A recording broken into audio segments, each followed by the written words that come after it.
Bonjour et bienvenue à ce culte en ligne que nous rendons à notre Dieu, même si nous sommes dispersés dans divers coins et que nous ne bénéficions pas des moyens de grâce ordinaires.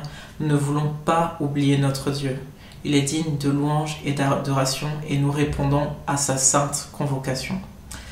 L'attente de nous retrouver, de pouvoir bénéficier de cette grâce, de chanter de nouveau ensemble et de prendre le repas du Seigneur est une belle image, une magnifique représentation de ce qui se passe au-dedans de nous lorsque notre âme attend et soupire avec impatience après le retour de notre Seigneur Jésus-Christ. Pour l'appel à louer, je vais lire dans le psaume 145 des versets 1 au verset 13. Louange de David. Je proclamerai ta grandeur, mon Dieu, mon roi, et je bénirai ton nom pour toujours et à perpétuité. Chaque jour, je te bénirai, et je célébrerai ton nom pour toujours et à perpétuité. L'Éternel est grand et digne de recevoir toute louange. Sa grandeur est insondable. Que chaque génération célèbre tes œuvres et proclame ton extraordinaire façon d'agir. Je dirai la splendeur glorieuse de ta majesté. Je chanterai tes merveilles. On parlera de ta puissance redoutable et je raconterai ta grandeur. On proclamera le souvenir de ton immense bonté. On célébrera ta justice. L'Éternel fait grâce. Il est rempli de compassion. Il est lent à la colère et plein de bonté. L'Éternel est bon envers tous. Sa compassion s'étend à toutes ses œuvres. Toutes tes œuvres te loueront, Éternel, et tes fidèles te béniront. Ils diront la gloire de ton règne, ils proclameront ta puissance, pour faire connaître aux hommes ta puissance et la splendeur glorieuse de ton règne.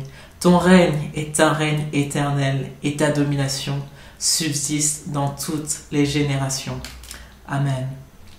Seigneur mon Dieu, nous venons pour te célébrer, te louer. Et Seigneur, que ce que nous faisons, l'écoute attentive de ta parole, que les chants qui sortent de nos bouches, qui viennent de nos cœurs, que l'amour que nous avons pour toi et qui est le résultat de l'amour que tu nous as manifesté, que tout cela te rende hommage ce matin, que tout cela te glorifie ce matin. Nous voulons faire comme ce qui est dit dans le psaume, nous voulons proclamer ta gloire afin que les nations voient que ton règne est un règne éternel. Sois béni ce matin, que nous ne soyons pas juste en train de regarder devant des écrans, mais que nous nous souvenions de ta bonté, de ta grâce, de ta grandeur. Sois béni, Père éternel, dans le nom de ton Fils Jésus-Christ. Amen. Levons-nous pour chanter notre Dieu, pour le louer pour qui il est, pour l'œuvre que sa puissante main a accomplie. La création lui rend l'honneur qui lui est dû. Les monts vacillent et s'effondrent. Les flots s'agitent, les mers grondent, les anges s'inclinent et se prosternent devant lui. La terre se réjouit lorsqu'on prononce le nom de Yahvé. Par sa grâce, il a ouvert nos yeux à sa bonté. Il nous a sauvés par son Fils. Il a fait de nous son peuple et a démontré son amour envers nous. Chantons.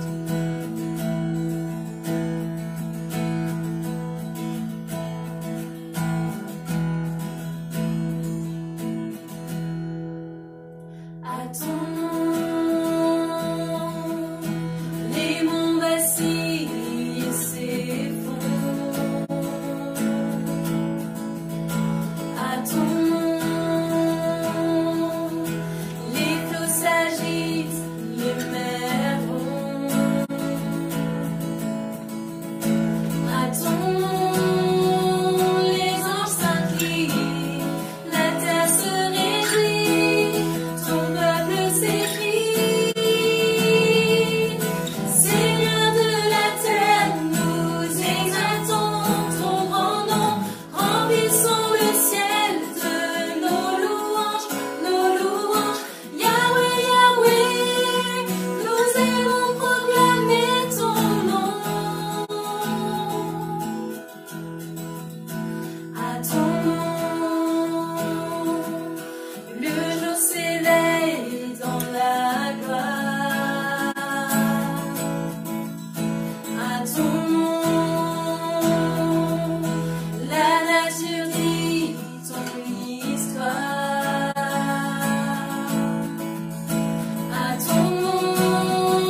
l'Église Connexion, dans notre liturgie de culte, nous prenons toujours un temps à part pour reconnaître nos fautes devant Dieu. C'est un bon exercice car il nous permet également de le faire dans nos vies quotidiennes, de nous placer devant le trône de la grâce, demandant pardon à Dieu avec l'assurance qu'il pardonne notre péché. Aussi, je vous invite à prendre ce temps et à lire après avec moi cette prière qui va s'afficher devant vos écrans.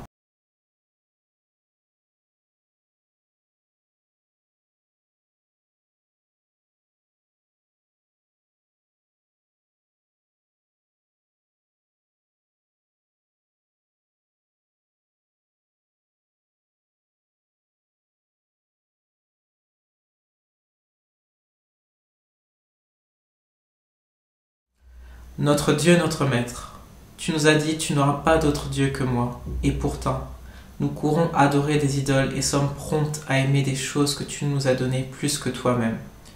Tu nous as dit, tu ne feras aucune image sculptée, mais trop souvent, nous nous créons des dieux à notre convenance et à notre propre image.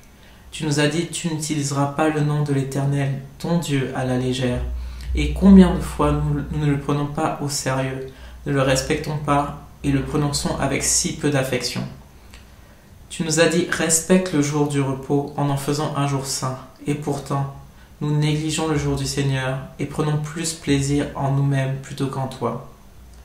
Tu nous as dit, honore ton père et ta mère, mais nous leur manquons de respect, leur désobéissons et ne prenons pas soin d'eux.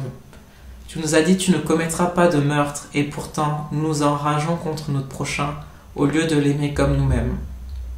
Tu nous as dit, tu ne commettras pas d'adultère, et voilà que l'impureté règne dans nos pensées et dans nos actes. Tu nous as dit, tu ne commettras point de vol, mais nous prenons ce qui ne nous appartient pas et manquons de générosité. Tu nous as dit, tu ne porteras pas de faux témoignages contre ton prochain, mais nous voilà à l'ère des réseaux sociaux manquant de dire la vérité par amour et dans l'amour. Pour toutes ces choses, et pour les nombreux autres péchés qui obscurcissent nos cœurs, nous te demandons pardon. Chrétiens, frères et sœurs, écoutons la bonne nouvelle en laquelle nous avons cru. Je lis en Michée au chapitre 7, verset 18, jusqu'au verset 20. Quel Dieu est semblable à toi? Tu pardonnes la faute, tu oublies la révolte du reste de ton héritage. Il ne garde pas sa colère à toujours, car il prend plaisir en la bonté. Il aura encore compassion de nous, il piétinera nos fautes. Tu rejetteras au fond de la mer tous leurs péchés. Tu témoigneras de la fidélité à Jacob, de la bonté à Abraham, comme tu l'as juré à nos ancêtres autrefois. Frères et sœurs, rappelons-nous qu'en Jésus-Christ, Dieu nous pardonne, nous accueille et nous équipe à vivre la vie renouvelée qui nous appelle à vivre. Rendons grâce à Dieu pour cela. Et pour toi qui ne connais pas encore Jésus-Christ, la Bible, sa parole dit qu'il est mort pour nous. Il est mort afin que quiconque croit ne périsse point, mais ait la vie éternelle. Le pardon t'est aussi offert si tu te repens de tes péchés, si tu lui fais confiance et crois qu'il est suffisamment puissant pour te sauver et te pardonner. Pour nous tous, chantons avec reconnaissance au Dieu qui pardonne nos péchés. Change mon cœur, Seigneur, et purifie-moi. Change mon cœur, Seigneur, que je sois comme toi. Jésus, tu es le portier, je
justice, comptez pour nous, en Jésus nous tenons debout.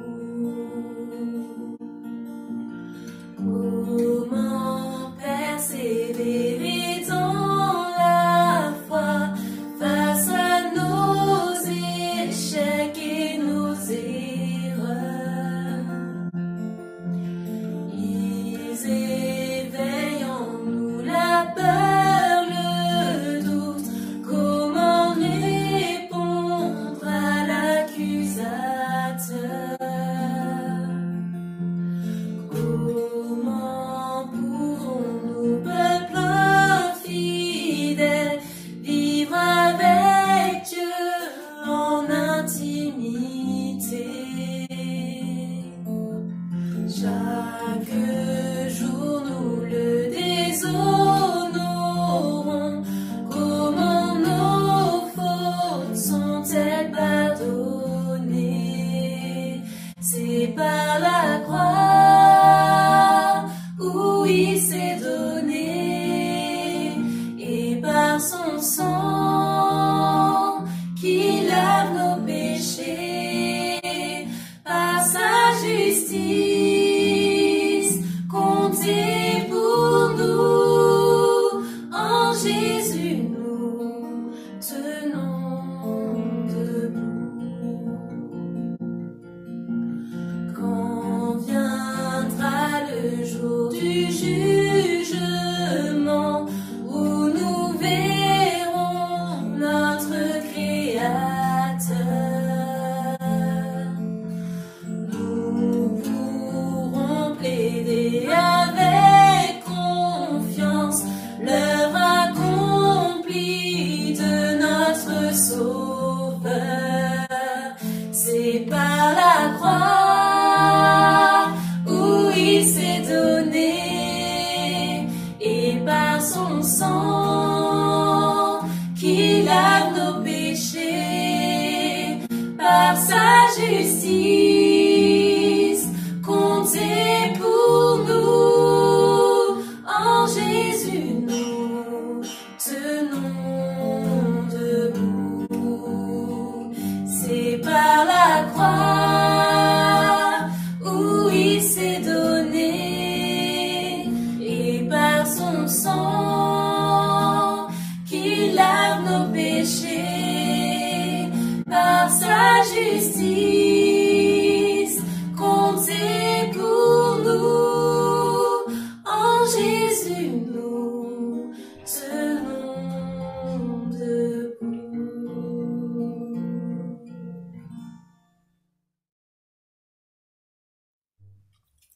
Je crois en Dieu, le Père Tout-Puissant, Créateur du ciel et de la terre.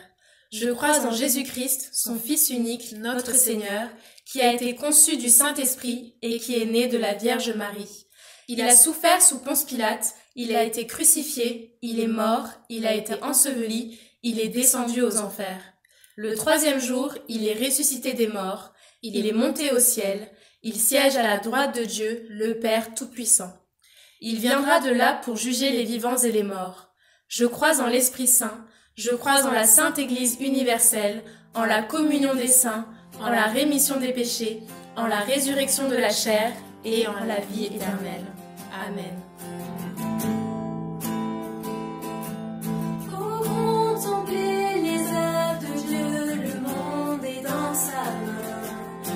Il brise la et rompt la lance et met fin au combat. Ô Tout-Puissant Dieu d'Israël, nous sommes avec toi. Nous marchons toujours par la foi en notre roi des rois.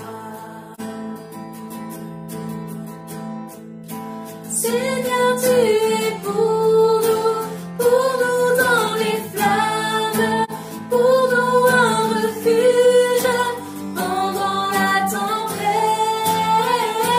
Tu nous guides à travers l'épreuve. Voici notre espérance, le Dieu d'Israël.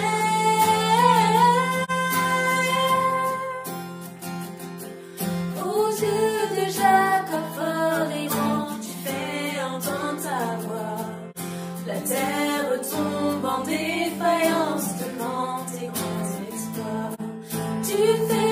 face à l'armée, pourtant son cœur est tortueux. Seigneur, viens lutter avec nous et sois victorieux. Seigneur, viens lutter avec nous et sois victorieux. Seigneur, tu es pour nous dans les flammes, pour nous un refuge pendant la tempête.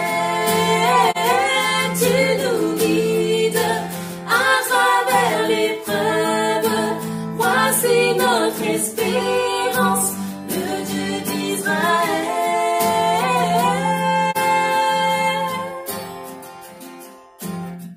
Les mers s'agitent, mais tu es celui qui calmera les vents, les vagues qui me gardera.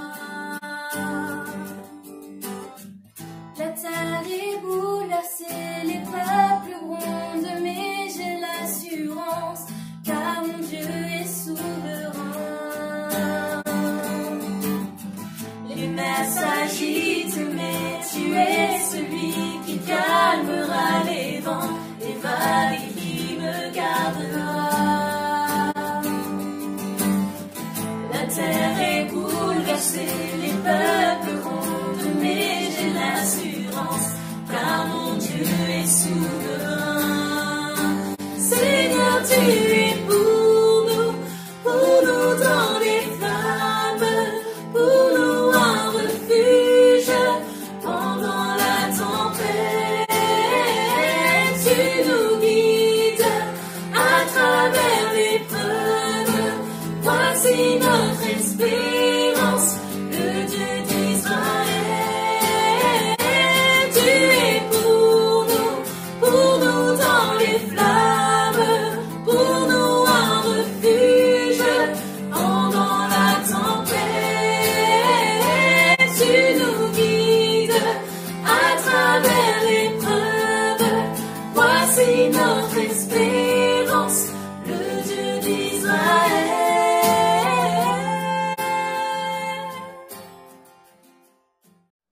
Bienvenue à l'Église Connexion. Si vous avez vos Bibles, je vous invite à aller au livre de Daniel, au chapitre 8. C'est là où on sera aujourd'hui. Mais avant de commencer, prions. Père, nous te remercions pour ta parole. Nous te remercions d'avoir donné à Daniel ces visions que nous voyons ici. Merci Père de lui avoir révélé ton plan, aussi mystérieux et aussi étrange qu'il puisse être. Merci Père pour l'assurance que nous avons que tu contrôles toutes choses, que tu guides toutes choses et que tu es bon. Et donc celui qui a le contrôle a le pouvoir et la volonté d'accomplir un bon plan pour son peuple. Et que tu feras cela, tu accompliras ce bon plan pour ton peuple. Merci Père pour toutes choses. Donne-nous ton esprit ce matin afin que nous puissions comprendre et être émerveillés par ta parole. Transforme-nous par ta parole ce matin. Merci Père, au nom de Jésus-Christ, nous le prions. Amen. Alors il y a une vieille histoire qui dit que le prédicateur John Wesley un jour faisait son chemin pour aller à une rencontre quelque part. Il s'est fait arrêter par un homme qu'il a reconnu. Cet homme lui a demandé ce qu'il ferait s'il savait que Jésus-Christ revenait demain à midi. Alors c'est une bonne question. La plupart d'entre nous, si on savait que Christ revenait demain à midi, on serait mort de stress. Il faut que je règle ce domaine de ma vie, il faut que je parle avec cette personne, il faut arrêter de faire ceci et commencer à faire cela. Nous ne voudrions pas que Christ revienne et nous retrouve en train de faire autre chose que ce qu'on devrait faire.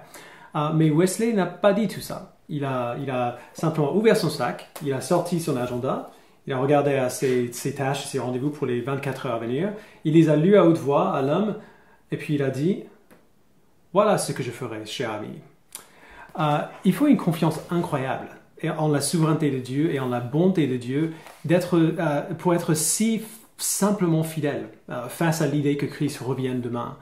Il faut une confiance incroyable en la souveraineté et en la bonté de Dieu d'être déjà en train de faire ce qu'on devrait faire avant même qu'on nous pose la question. C'est ce genre de confiance en la souveraineté et en la bonté de Dieu que le livre de Daniel est censé produire en nous. La semaine dernière, on a vu la vision de Daniel des 4 bêtes qui représentaient les 4 royaumes de Babylone, Médo-Perse, Grèce et Rome, et de la petite corne qui semblait représenter un type d'antichrist qui se voit de temps en temps dans le Nouveau Testament, même si c'est pas sous ce nom-là. On a aussi vu cette image glorieuse du Fils de l'homme, Jésus-Christ, qui prend son trône à son ascension, qui juge la 4e bête et qui partage son royaume avec son peuple. Tout cela, c'est ce qu'on a vu dans le chapitre 7 de Daniel. Daniel chapitre 8 nous montre quelque chose de similaire, mais de manière plus concentrée. Plutôt que de parler de tous ces 4 royaumes de la semaine dernière, il fait un zoom sur 2 d'entre eux et nous donne beaucoup plus de détails. Tellement de détails en fait que plusieurs historiens se servent de Daniel 8 comme preuve irréfutable que Daniel ne peut pas être l'auteur de ce livre, parce que ses prédictions ici sont bien trop justes. Mais comme on l'a vu dans une de nos vidéos Connexion vous répond de la semaine dernière, Jésus lui-même a vu les prophéties de Daniel comme des prophéties de Dieu données à travers Daniel. Donc on peut avoir confiance que c'est plutôt Jésus qui a raison ici. Donc, on va faire quelque chose d'un peu étrange aujourd'hui. On va commencer à la fin, avant de revenir au début. J'aimerais parler un peu des choses qui se sont passées après l'époque de Daniel et jusqu'à 1 siècle et demi avant la naissance de Jésus-Christ à peu près. Parce que quand on sait tout ce qui s'est passé après, la vision et son interprétation ont beaucoup plus de sens. Alors, si vous avez suivi la série, vous saurez que le temple de Jérusalem a été pillé par le roi Nebuchadnezzar en 587 avant Jésus-Christ. Entre parenthèses, juste pour info, je ne vais pas le dire à chaque fois parce que c'est bien trop lourd, mais toutes les années que je vais citer sont avant Jésus-Christ. Donc, Nebuchadnezzar a pillé le temple, il a ramené des exilés à Babylone, parmi lesquels étaient Daniel et ses 3 amis. Donc, Daniel a vécu jusqu'au retour des exilés au moins en 538 avant Jésus-Christ. Les livres d'Esdras et de Néhémie dans la Bible racontent le retour des Juifs de l'exil et leurs travaux pour rebâtir le temple. Et ces travaux ont été complétés en 516. Puis les murs de Jérusalem ont été rebâtis et la ville reconsacrée à Yahvé, donc Dieu, en 444. Mais pendant ce temps, le royaume de Juda et Jérusalem, la ville capitale, étaient encore sous le contrôle de la Perse et le seraient jusqu'à l'arrivée d'Alexandre le Grand. Alexandre a pris le contrôle du royaume de Juda pour l'empire grec. Il a rapidement menacé de détruire le temple à Jérusalem parce que les Juifs ont refusé de l'honorer comme un dieu. Mais finalement, il ne l'a pas fait et il est mort très jeune en 333 avant Jésus-Christ. Après sa mort, son empire a été divisé en 4 parties, comme on l'a vu la semaine dernière. Une de ces parties, dirigée par les Ptolémées, a pris le contrôle du royaume de Juda et de Jérusalem. Vous connaissez Cléopâtre, elle était le dernier dirigeant ptolémaïque.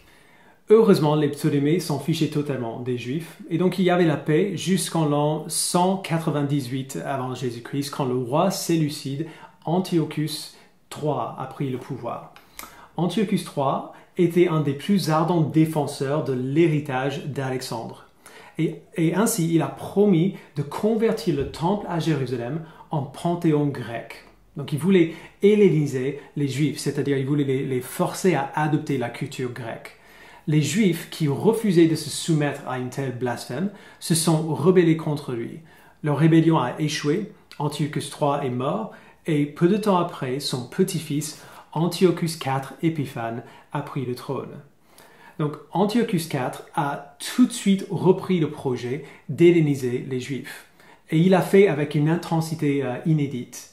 Il a ordonné aux Juifs de renoncer à leur culture et à leur religion et de les remplacer par la culture et la religion des Grecs. Et il est allé très loin pour imposer ces nouvelles règles. Il a banni le sabbat et la circoncision, donc le cœur de la louange juive. Il a ordonné qu'une statue de Zeus soit érigée dans la cour du temple de Jérusalem. Il a ordonné à ses prêtres de sacrifier des cochons, donc animal impur selon la loi de Moïse, sur l'autel du temple, le même autel où les Juifs avaient fait des sacrifices à Yahvé. C'était catastrophique pour les Juifs. Alors ce qui s'est passé après n'est pas surprenant. Un jour, on a ordonné à un des grands prêtres, Mattathias, de sacrifier un cochon sur l'autel. Mattathias a refusé et il a tué le prêtre séleucide qui avait donné l'ordre. Les Juifs à Jérusalem ont vu son acte comme un appel à l'action. Ils se sont rassemblés derrière Mattathias et ses 5 fils, ce qui a provoqué une deuxième révolte qu'on appelle généralement la révolte des Maccabées. Un des 5 fils de Mattathias s'appelait Judas Maccabée, qui d'ailleurs avait le surnom le plus stylé de tous les temps, il s'appelait le marteau. Sous sa direction, les Juifs ont repoussé les Séleucides hors de Jérusalem, et donc ils ont gagné. Et après cela, Judas a dirigé la purification du temple, et en 164, l'autel a été reconstruit et reconsacré à Yahvé. Et c'est cette victoire massive que les Juifs fêtent aujourd'hui lors de la fête de Hanouka. Ces événements, c'est ce que Daniel a vu dans sa vision du chapitre 8, presque 4 siècles plus tôt. Alors avec cet arrière-plan en tête, il y a 2 choses qu'on voit particulièrement bien dans ce chapitre. D'abord, on voit encore une fois que Dieu est souverain sur l'histoire humaine. Souvenons-nous de ce qu'a dit James Boyce. Dieu est capable de prédire ce qui se passera parce qu'il a déterminé ce qui se passera et qu'il a le pouvoir de le réaliser. Alors on voit que Dieu est souverain sur l'histoire humaine et deuxièmement, que Dieu révèle sa parole à son peuple afin que nous puissions vivre fidèlement pour lui dans l'histoire humaine. Donc du coup, regardons à la vision à partir du verset 1. La 3e année de règne de Belshazzar, moi, Daniel, j'ai vu une vision, après la première que j'avais vue. Dans cette vision, j'ai vu que je me trouvais à Suse, la capitale, dans la province d'Élam. Dans la vision, j'ai vu que j'étais près du fleuve Oulaï. J'ai levé les yeux et regardé. Un bélier se tenait devant le fleuve et il avait des cornes. Ces cornes étaient hautes. L'une était plus haute que l'autre, mais c'était la plus haute qui avait poussé la dernière. J'ai vu le bélier frapper avec ses cornes vers l'ouest, vers le nord et le sud. Aucun animal ne pouvait lui résister et il n'y avait personne pour délivrer ses victimes de son pouvoir. Il faisait ce qu'il voulait et il est devenu grand. La vision de Daniel ici tourne autour de 2 animaux. Plutôt que les 4 bêtes du chapitre 7, il fait un zoom sur 2 d'entre eux et les symboles changent. Dans ce cas, c'est un bélier et un bouc plutôt qu'un ours et un léopard, mais ils représentent tout de même les deux royaumes qu'on a vus la semaine dernière, l'empire médo-perse et l'empire grec. Alors, l'empire médo-perse qui prendrait le pouvoir quelques années après que Daniel voit cette vision, c'est le bélier. Ce bélier a 2 cornes, les Mèdes et les Perses, et il y a une d'entre elles qui est plus grande que l'autre. La Perse était plus forte. En plus, l'histoire elle-même nous montre que ce bélier représente cet empire. Les Perses marchaient avec des béliers devant eux quand ils partaient à la bataille. Pendant un temps, l'empire médo-perse était l'empire dominant dans cette partie du monde. En tout cas, jusqu'à l'arrivée de la Grèce. Verset 5. Pendant que je regardais attentivement, un bouc est arrivé de l'ouest, parcourant toute la surface de la terre sans toucher la terre. Ce bouc avait une corne impressionnante entre les yeux. Alors, juste une parenthèse rapide, je ressens toujours le besoin de mentionner quelque chose ici parce que c'est juste trop marrant pour ne pas le dire. Dans cette vision, la grecque est représentée par une licorne. Oui, une licorne, sauf que l'animal avec une corne impressionnante entre les yeux n'est pas un cheval, mais un bouc. Et on pense que Dieu n'a pas de sens de l'humour. Fin de parenthèse. Verset 6. Il est arrivé jusqu'au bélier qui avait des cornes et que j'avais vu se tenir devant le fleuve. Et il a foncé sur lui dans toute l'ardeur de sa force. Je l'ai vu s'approcher du bélier et manifester son amertume contre lui. Il a frappé le bélier et lui a brisé les 2 cornes sans que le bélier n'ait la force de lui résister. Il l'a jeté par terre et l'a piétiné, et il n'y a eu personne pour délivrer le bélier de son pouvoir. Le bouc est devenu très grand, mais lorsqu'il a été puissant, sa grande corne s'est brisée. 4 cornes ont poussé à sa place aux 4 coins du ciel. Alors, personne ne pensait que l'empire médo-perse pouvait être vaincu avant l'arrivée de la Grèce. Et quand la Grèce est arrivée, elle est venue comme un raz-de-marée, sous la forme des armées d'Alexandre le Grand. Le bélier n'a pas résisté à l'attaque du bouc et ses 2 cornes, les Mèdes et les Perses, ont été brisées. Alexandre est mort jeune, comme on a vu, la grande corne du verset 8 a été brisée. Et après sa mort, son empire s'est divisé en 4 royaumes qui allaient continuer de maintenir la culture grecque jusqu'à l'époque de l'Empire romain. Les 4 cornes qui ont poussé aux 4 coins du ciel ou aux quatre coins de la terre, comme on dit. Verset 9. De l'une d'elles est sortie une petite corne. Elle a beaucoup grandi vers le sud, vers l'est et vers le plus beau des pays. Elle a grandi jusqu'au niveau des corps célestes. Elle a fait tomber par terre une partie de ses corps et des étoiles, et elle les a piétinés. Elle a grandi jusqu'au niveau du chef de l'armée. Elle lui a enlevé le sacrifice perpétuel et a bouleversé les fondations de son sanctuaire. L'armée lui a été livrée avec le sacrifice perpétuel à cause de la transgression. La corne a jeté la vérité par terre et réussi dans ses entreprises. Alors tout le monde est d'accord pour dire qu'une de ces quatre cornes, ce sont les Séleucides, de qui la petite corne du verset 9 est venue, Antiochus IV Épiphane, qui a visé non seulement le peuple de Juda, mais le Dieu de Juda. Ses atteintes contre les corps célestes, les étoiles, le chef de l'armée, l'enlèvement des sacrifices, le bouleversement du sanctuaire, ce sont des attaques contre Dieu lui-même. Alors qu'est-ce qu'il a fait dans l'histoire? Antiochus a fait faire des pièces de monnaie sur lesquelles on voit son visage et une inscription marquée « Roi Antiochus, Dieu manifeste ». Il a érigé une statue de Zeus dans la cour du temple comme on a vu, dont le visage a été sculpté pour ressembler à, Antiochus. Il a souillé le temple en y supprimant les sacrifices à Yahvé et en instaurant le sacrifice des cochons à Zeus. Il a brûlé des copies de la Torah et tué des Juifs qui restaient fidèles à Yahvé. Autrement dit, il avait défié le Dieu des Juifs et il semblait qu'au moins pendant un temps, il avait réussi. Mais les limites de sa réussite avaient déjà été décidées. Verset 13. « J'ai entendu un saint parler à un autre saint, dire à celui qui parlait, « Jusqu'à quand durera cette vision à propos du sacrifice perpétuel et de la transgression dévastatrice? Jusqu'à quand le sanctuaire et l'armée seront-ils livrés au piétinement? » Et il m'a dit, « Encore 2300 soirs et matins, puis le sanctuaire sera purifié. » Généralement, dans la littérature apocalyptique, les chiffres sont symboliques, mais dans ce cas, les chiffres sont tellement exacts qu'on ne peut pas parler de symboles. Daniel entend une discussion entre ce qui semble être deux anges. Un des anges demande combien de temps encore cette offense contre la louange de Dieu va durer. La réponse, 2300 soirs et matins, verset 14. Alors, permettez-moi de faire le geek pendant une minute parce que c'est juste incroyable. Il y a un peu de débat concernant ces 2300 soirs et matins. Au premier abord, on pourrait penser qu'il s'agit littéralement de 2300 jours, et ça fait presque 7 ans. Et certains ont remarqué qu'il y a presque 7 ans entre la mort du dernier grand prêtre juif en 170 avant Jésus-Christ et le jour où Judas Maccabée a recommencé le sacrifice à Yahvé dans le temple. C'est possible que ce soit ça, mais il y a une autre possibilité qui convient encore mieux à mon avis. L'ange demande jusqu'à quand le sanctuaire et l'armée céleste qui défend la louange au seul vrai Dieu, seront livrés au piétinement. Alors pour reformuler la question, jusqu'à quand la gloire du seul vrai Dieu sera-t-elle blasphémée par ces sacrifices païens offerts dans le temple de Dieu à Jérusalem? Si c'est bien cela le contexte de la question, et je crois que c'est le cas, alors le sens des chiffres est un peu différent, parce qu'il y avait normalement 2 sacrifices offerts pour le péché chaque jour, un sacrifice le matin et un sacrifice le soir. Dans ce cas, les 2300 soirs et matins sont 2300 sacrifices qui ne sont pas offerts à Dieu.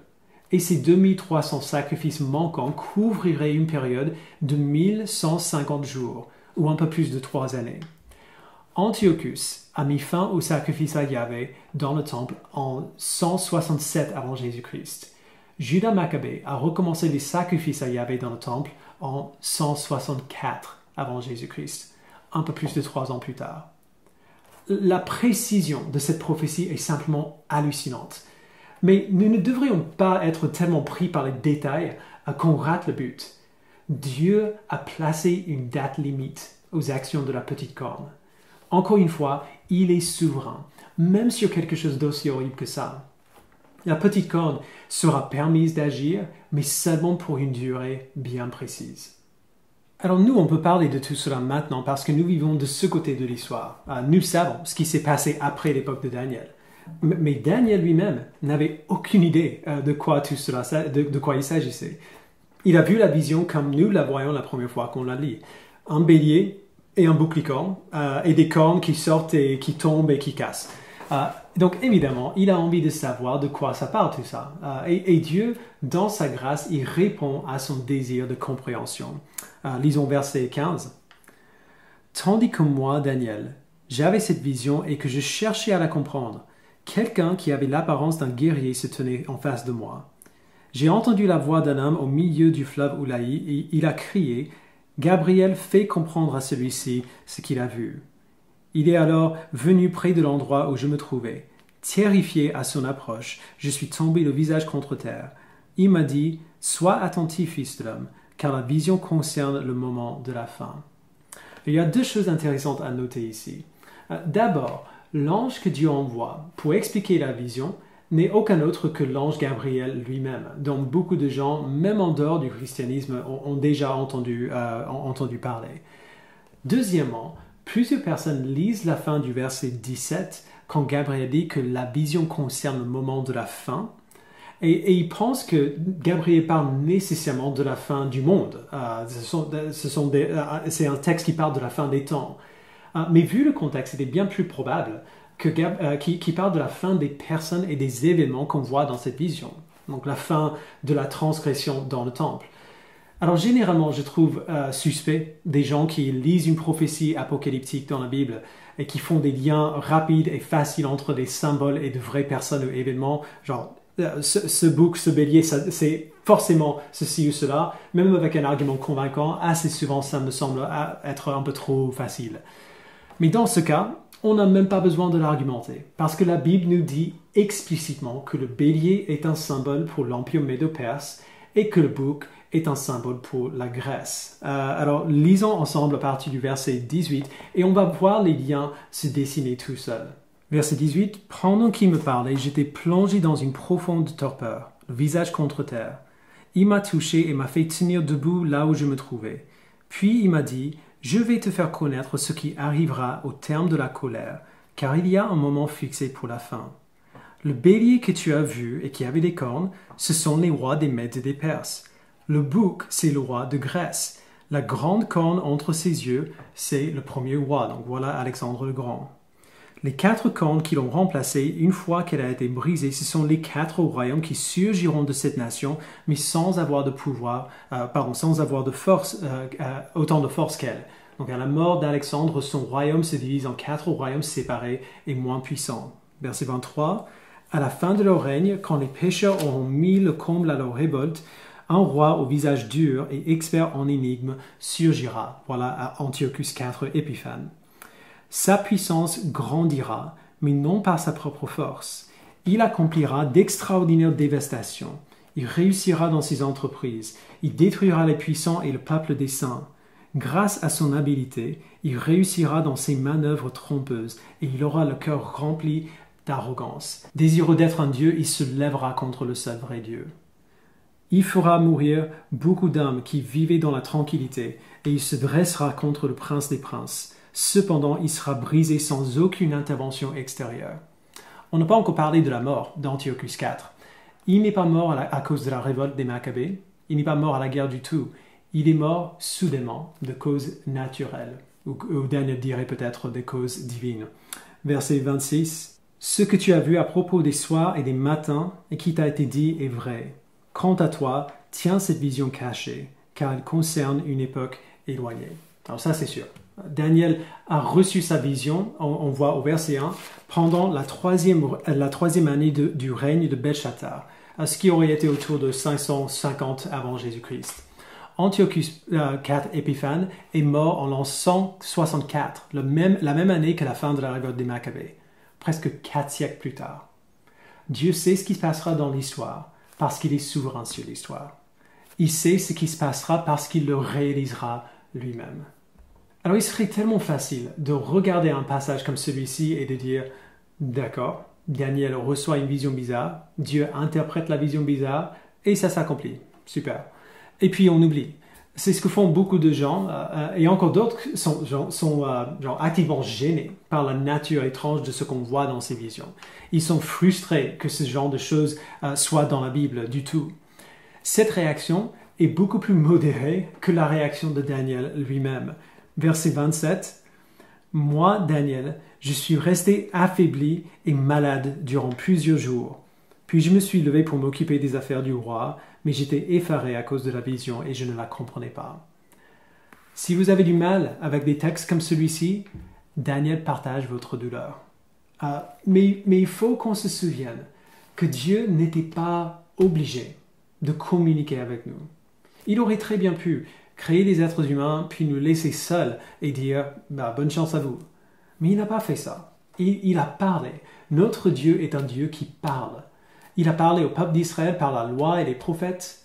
Il a parlé à l'Église par Jésus-Christ et les apôtres. Il parle toujours à son Église par l'Esprit qui applique sa parole à nos cœurs. Et dans tout ce qu'il nous dit, il est honnête avec nous. Ce texte et d'autres textes comme celui-ci nous dit 3 choses concernant la vérité que Dieu nous communique dans sa parole. D'abord, puisque Dieu est honnête, la vérité qu'il nous communique dans sa parole n'est pas toujours ce que nous voulons entendre. Daniel ne voulait sûrement pas entendre ces choses. Cette prophétie, cette vision parlait d'un persécuteur qui viendrait souiller le temple, jeter la vérité par terre et voler la louange de son Dieu. Entendre ces choses, surtout sans le contexte historique que nous connaissons aujourd'hui, a laissé Daniel malade pendant des jours, effaré à cause de ce qu'il a vu. Combien de fois avons-nous fait des expériences similaires, peut-être moins intenses, mais similaires? Combien de fois est-ce qu'on a lu la Bible et vu dans ces pages ce qu'il y a de pire en nous-mêmes? Combien de fois est-ce que Dieu nous a dit dans sa parole que nous sommes bien pires, bien plus brisés, bien plus pécheurs qu'on imagine? Combien de fois est-ce qu'on a vu Dieu faire des choses qu'on n'aime pas? Dieu nous aime et donc il est honnête avec nous.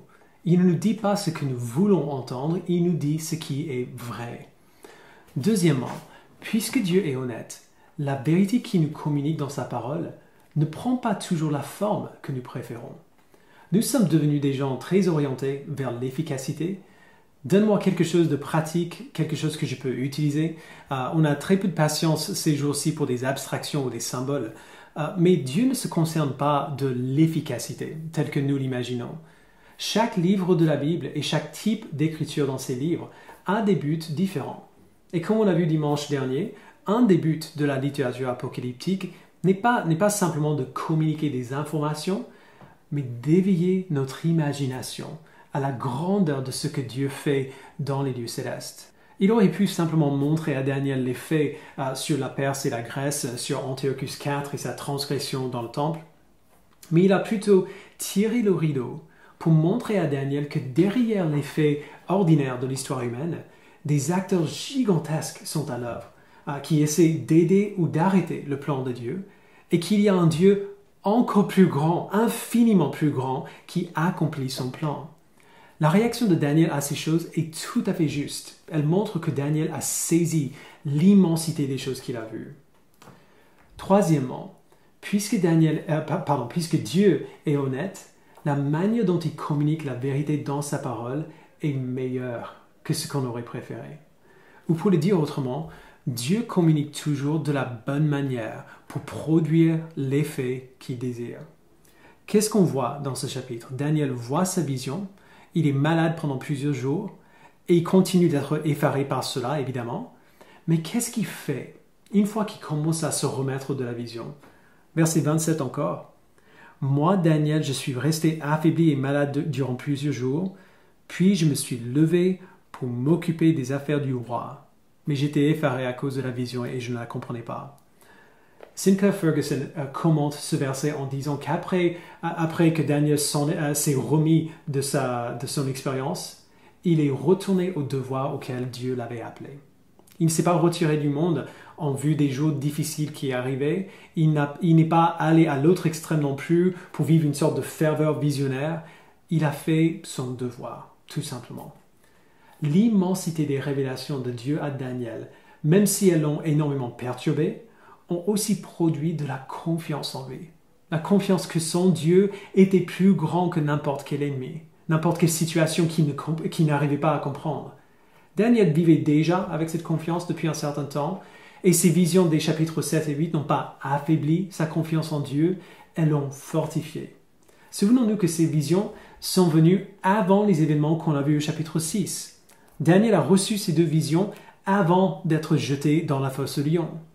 Il y a quelques semaines, on a demandé ce qui aurait pu produire ce type de courage en Daniel. Lorsque Daniel a appris la menace de la fosse au lion, s'il continuait de louer Dieu, n'est-il pas probable que Daniel ait réfléchi, qu'il se soit souvenu de sa vision de l'ancien des jours et du Fils de l'homme, sa vision du bouc qui se levait contre le chef de l'armée et qui s'est brisé et ainsi de suite? Est-ce qu'un lion ordinaire serait vraiment menaçant quand Daniel se souvient que ce Dieu, l'ancien des jours, le chef des armées célestes, était à ses côtés? C'est pour cela que Dieu nous révèle ses plans dans sa parole de manière diverse, parfois par des affirmations directes, parfois dans le mystère, parfois en parabole, parfois par la poésie. Il se révèle toujours de manière appropriée à produire l'effet qu'il souhaite. Et dans ce cas, il le fait de cette manière afin que nous puissions vivre dans une pleine confiance de sa grandeur et sa puissance et sa grâce à l'œuvre pour son peuple. Nous sommes tellement privilégiés de vivre à ce moment de l'histoire, genre maintenant. Nous avons la révélation du plan de Dieu, pas pour une nation ou un peuple particulier comme Daniel, mais pour toute l'histoire humaine. Dieu avait longtemps parlé à son peuple par la loi et les prophètes, par des types et des ombres, mais au bon moment, Dieu a donné la révélation ultime de lui-même et de son plan en son Fils. Pour la première fois de l'histoire, il n'a pas dit à son peuple ce à quoi il ressemble ou ce qu'il faisait, il leur a montré tout cela. Par son Fils, il a établi la louange parfaite. Le sacrifice n'était plus offert pour le péché 2 fois par jour dans un temple. En Christ, le sacrifice a été fait pour le péché une fois pour toutes. Par son Fils, il a construit un nouveau temple, non pas un bâtiment de briques ou de bois, mais un peuple sauvé par grâce et uni à lui-même et les uns aux autres. Par son Fils, il a ramené sa présence et son règne dans ce nouveau temple. Il a envoyé son esprit pour vivre dans le cœur de ses enfants, pour ouvrir nos yeux à la beauté de sa grâce, pour nous rendre capables de vivre en soumission joyeuse à son règne. Voir la révélation de Dieu a toujours nécessité de l'aide divine. Même Daniel, le prophète, a dû demander de l'aide à Dieu pour comprendre ce qu'il a vu.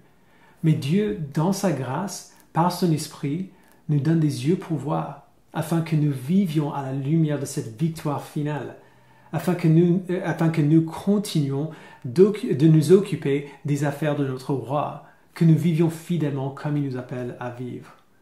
Si on voyait vraiment à quel point notre Dieu est puissant, si on avait une pleine confiance en son plan et en son pouvoir de réaliser son plan, on ne voudrait rien d'autre que de vivre dans ce plan.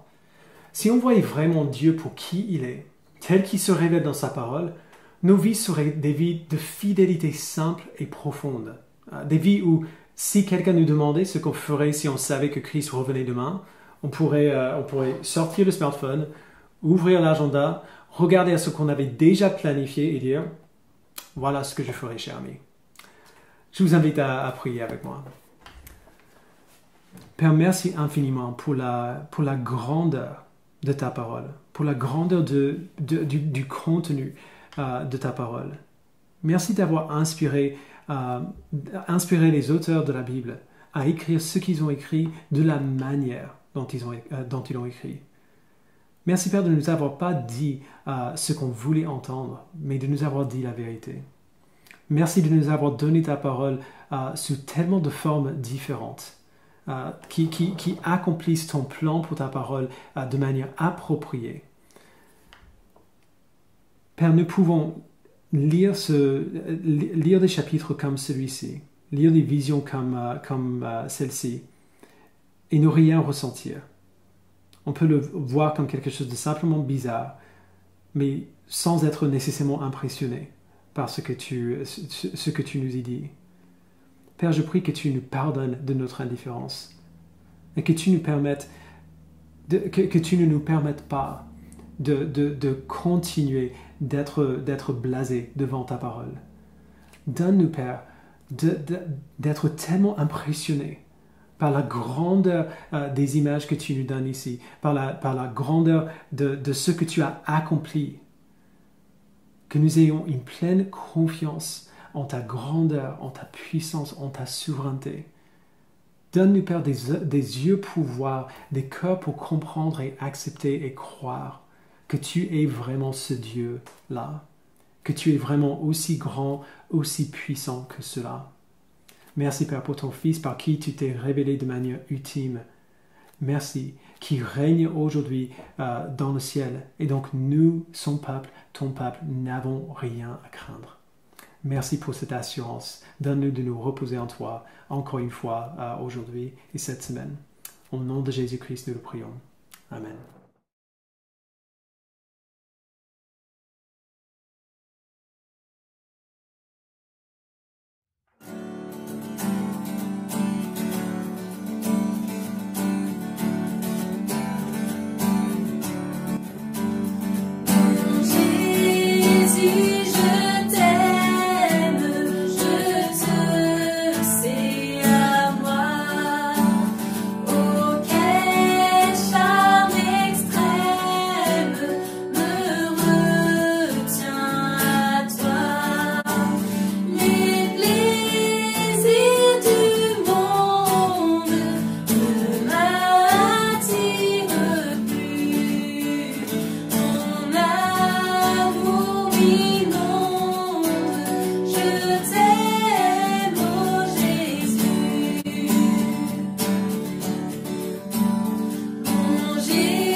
Alors c'est le moment pour les annonces de la semaine.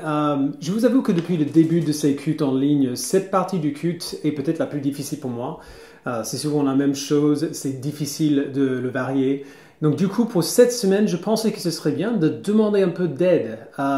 Mais comme je ne vous vois pas et que ma famille ne veut pas le faire, aujourd'hui, je vais inviter moi-même à me donner un coup de main. Bonjour moi-même. Bonjour moi-même. Comme d'habitude, les annonces de la semaine sont disponibles sur le site de l'église à www.église-connexion.com/dimanche. Vous y trouverez tout ce qu'on va vous dire maintenant et surtout les liens qu'il faut pour pouvoir faire partie de ce qui se fait. Il y a un Zoom à votre disposition après le culte. On mettra le lien sur le site de l'église Ou alors, si vous regardez sur YouTube, vous pourrez trouver le lien dans le descriptif de la vidéo juste en bas. Allez dans la salle Zoom pour discuter avec vos frères et sœurs en Christ, pourquoi pas déjeuner ensemble, afin de nous rappeler un peu que cette vidéo, ce culte en ligne n'est pas vraiment la vie de l'Église. La vie de l'Église, c'est la vie qu'on vit ensemble autour de l'Évangile. N'est-ce pas moi-même? Tout à fait moi-même. Si vous êtes nouveau à l'Église et vous voulez savoir comment vous intégrer un peu mieux dans l'Église, n'hésitez pas à prendre contact avec Steve, notre diacre d'intégration, et il peut répondre à toutes vos questions. Donc vous pouvez contacter Steve à contact@église-connexion.com. Les liens pour les groupes de communauté sont disponibles sur le site de l'Église aussi. Les groupes de communauté sont de plus petits groupes qui se rencontrent via Zoom pendant la semaine pour discuter ensemble du message du dimanche, pour voir le texte qu'on va voir dimanche prochain et pour partager et prier les uns pour les autres. Nous en avons tant besoin. Et si vous êtes nouveau à l'Église et vous avez du mal à savoir comment rejoindre un groupe, il y a un groupe de communauté dédié aux nouveaux arrivés à l'Église. Ce groupe a lieu le jeudi soir à 20h. Le lien pour la salle Zoom de ce groupe se trouvera tout en haut de la liste sur le site de l'Église ou alors dans le descriptif sur YouTube juste en bas. Comme d'habitude, le culte des enfants est en ligne sur le site de l'Église. Merci infiniment les moniteurs et les monitrices pour le beau travail que vous faites. On continue nos vidéos Connexion vous répond.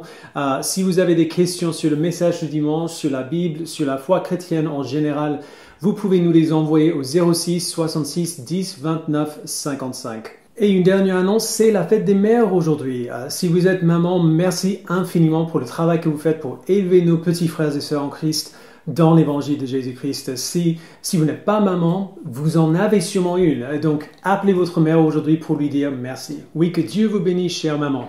Merci beaucoup pour le coup de main moi-même. Avec plaisir.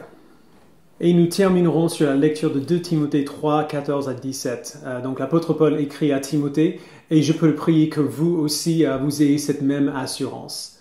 Quant à toi, tiens ferme dans ce que tu as appris et reconnu comme certain, sachant de qui tu l'as appris. Depuis ton enfance, tu connais les saintes écritures qui peuvent te rendre sage en vue du salut par la foi en Jésus-Christ. Toute l'écriture est inspirée de Dieu et utile pour enseigner, pour convaincre, pour corriger, pour instruire dans la justice, afin que l'homme de Dieu soit formé et équipé pour toute œuvre bonne. Amen. Merci beaucoup d'être venu. Restez dans la salle Zoom si vous pouvez passer du temps ensemble après le culte. Sinon, à très bientôt. Que Dieu vous bénisse.